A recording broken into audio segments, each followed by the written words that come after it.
Austin Sheff, your GFi Racing League Podcast host. Today we're going to be going over points for Cup, Trucks, Road, and Gen 4s.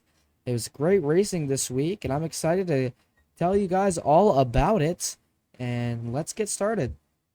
Alrighty, for Cup points now, we have in first place Kyle Purcell with 589 points.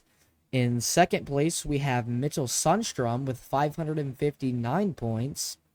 And in third, Davis Brown with 513 points. Our biggest movers this week are Timothy Rainey Lewis and Michael Nelson.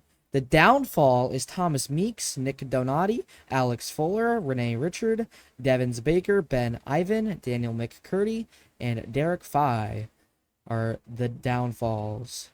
Now for team points, Ajax won Racing with 1,326 total points combined as a team. In second, we have Skewer Cat Racing with 1,153 points. And Taggy Racing with 1,041 total points. The biggest movers are P2 R2 Motorsports, and the downfall are Velocity Motorsports Triple Bulb Incorporated. Alrighty, Timothy Rainey Lewis coming with his first career GFI win. Excited to see what the Cup Series holds here in the near future, with all the different winners. And I know it's definitely Sonoma was a tricky racetrack to be sure for definitely a lot of these drivers. But Dover is going to be really tricky. It's the Monster Mile, and could we see a new winner? That's a possibility. I mean, a lot of people have been running Class A, so I'm excited to see who's going to win. Now for the truck points. Here we have first Kyle Purcell with 184 points. Second place, we have Mitchell Sundstrom with 164 points. Third place, Lucas Chapman with 158 points. So that's a really, really close margin between those top 3 points. Our biggest mover, I should say, is Dalton Cleveland. And the downfalls were Kyle Hayne, Trenton Brown, Grant Denny, and me, Austin Sheff. I couldn't attend that race. That's big. That's a big part of my downfall there. The team points, Ajax won Racing with 332 points. Skewer Cat Racing with 318 points. Taggy Racing with 275 points. That's your top 3. And now the biggest movers were Velocity Motorsports.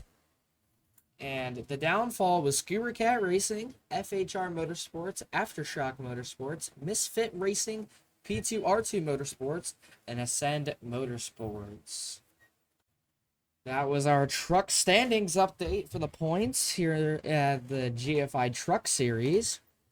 Dover's a tricky one. I'm not mad that people, had a rough time. We've had to do a do-over at Dover.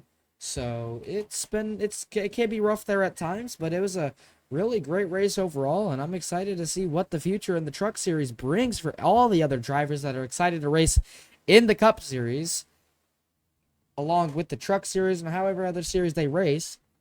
It's a big time motivator to get in that other series and just fight for that championship. Obviously, I haven't been doing so good regardless in Gen 4. It's been rough. I'll go into depth on that later.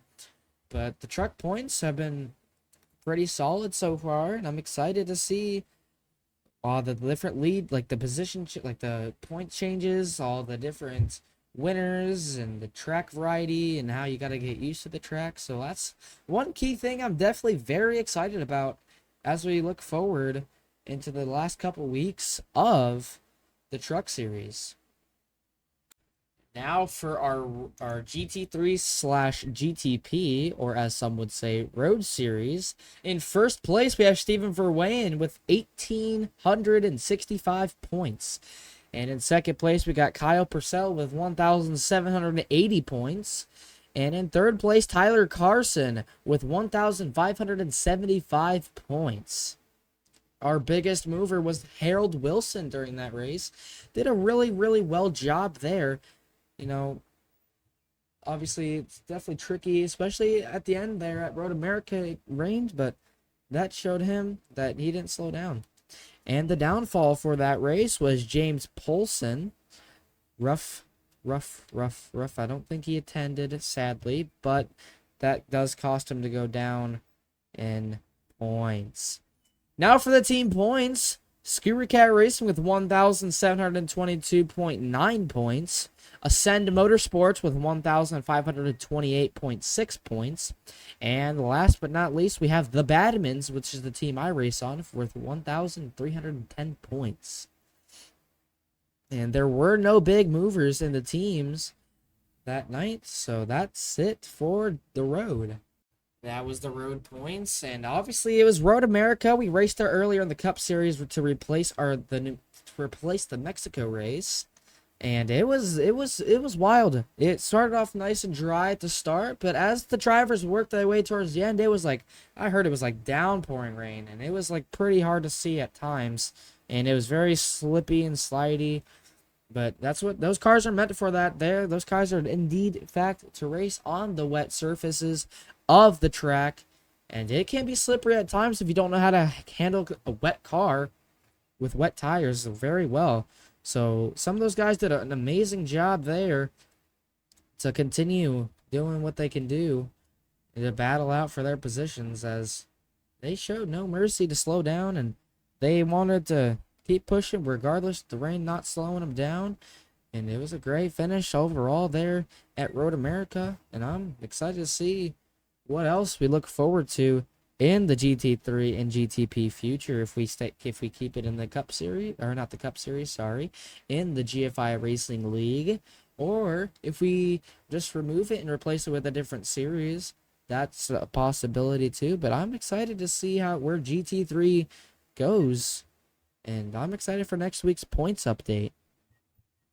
Now moving on to the Gen 4 points. We have first place Kyle Purcell with 170 points. Second place Joshua Martin with 156 points. And third place Lucas Chapman with 145 points. Those are all within really close margin of each other. I'm excited to see who battles it out here for those top 3 points, to see who gets the championship and that shirt that the champions gets. The biggest mover was Dylan Hartman, and the downfall was Lucas Martin. Team points, Scooter Cat Racing with 344 points. The Neighborhood, 296 points. And the Badmans, the team I race for, 278 points. And the biggest movers there were P2R2 Motorsports and Thunder Holler Motorsports.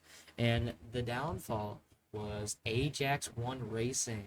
Sad to see that they did not show up for last night's race.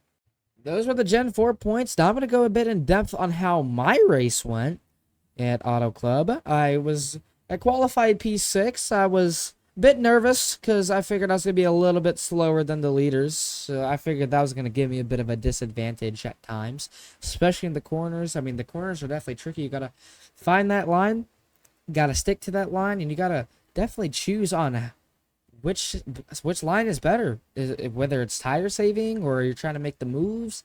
I mean, it's all depends. And I was up front right behind Kyle Purcell, Sean Purcell, and I had Lucas Chapman behind me and in front of me for a couple times. And then came down to lap 20 where we had to pit, and I went to brake into the pits, and I barely tapped the brake, and my car jerked left and smoked the inside wall, therefore giving me 8 minutes of 12 seconds of damage, which I just decided I'm not going to take it because I'll be 26 laps down anyways. Yeah, like I said, though, I'm excited to see where all these series go. Gen 4 has been the biggest excitement for me. Probably some other drivers as well. I mean, we were going to do Gen 4 last season in Season 5, but the ARCA car came out, and iRacing had made an announcement where they were going to come out with new Gen 4 cars for the new season. So that kind of gave us an idea to do ARCA last season. You can kind of go look at previous podcasts on for Nick Norris that he did on those ones with ARCA. And now we've decided to do Gen 4 since it's a brand new car, and it's going really well. I mean, I think a lot of the drivers enjoy it, and that's the big thing that we're all excited about, is that we have fun and we come to compete, but we race clean in the process. Well, that will do it for today's episode of the GFi Racing League podcast. You can catch me on Monday nights at 7 o'clock Central Standard Time is when I like to go live, so I can get that practice qualifying and race time in. Sometimes it's a little later depending on the day. It'd be 8:30 Eastern. And of course, the podcasts, the winter interviews are typically out Tuesday to Thursday, depending on the day. And obviously, the points updates vary from here to here. Yeah, I'm excited to continue the future of the podcast, and I'll see you guys next time. Make sure to like and subscribe.